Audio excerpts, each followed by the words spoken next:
Hello and welcome back to another Smoke Signal synopsis. In this video, I'll be looking at the June 1st, 2021 edition of the Smoke Signals newspaper. I'll go through and summarize the stories in this edition, but you can read the entire paper now at smokesignals.org.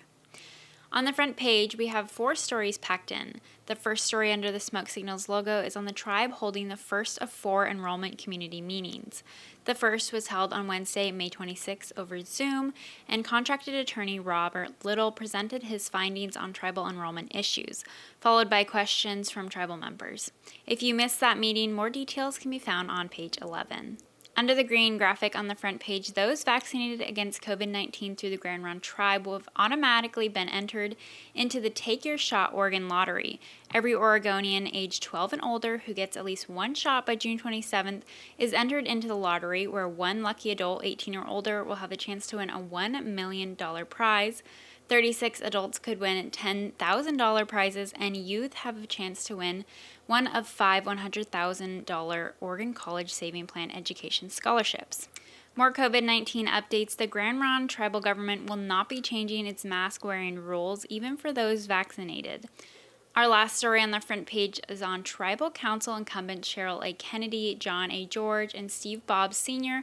have all confirmed to Smoke Signals they plan to seek re-election during the September 11th Tribal Council elections. World War II veteran Herman Hudson walked on Wednesday, May 26, at the age of 96. You can read his story on page 3, and his full obituary will appear on the next Smoke Signals edition.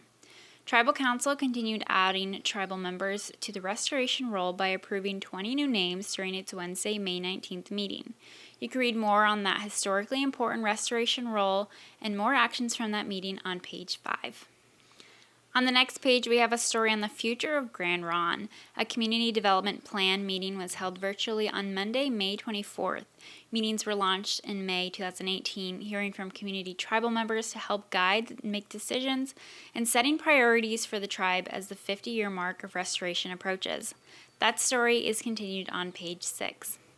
As summer approaches, we feature a story on tribal member Jean Labonte launching an outdoor business. The business, called Zilla Outdoor Authority, was started in April 2020 to design and sell coolers aimed at people who enjoy fishing, hunting, and camping.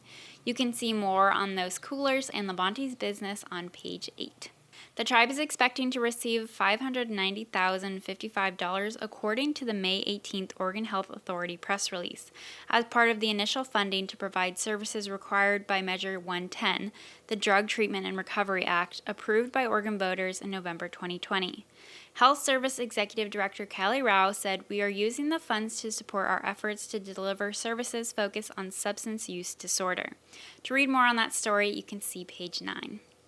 Just as fishing at the Willamette Falls wraps up at the end of this month, Portland General Electric has submitted a cultural practice easement application to the Federal Energy Regulatory Commission, asking to allow Oregon tribes access to the company's property at the Willamette Falls. You can read more on that story in the contended area on page 10.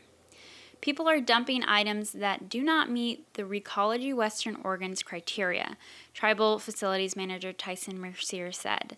An April 12th email said that the tribe will be charged $441 for the 10-yard trash box rather than recycling if the containers continue to include trash and other contaminants.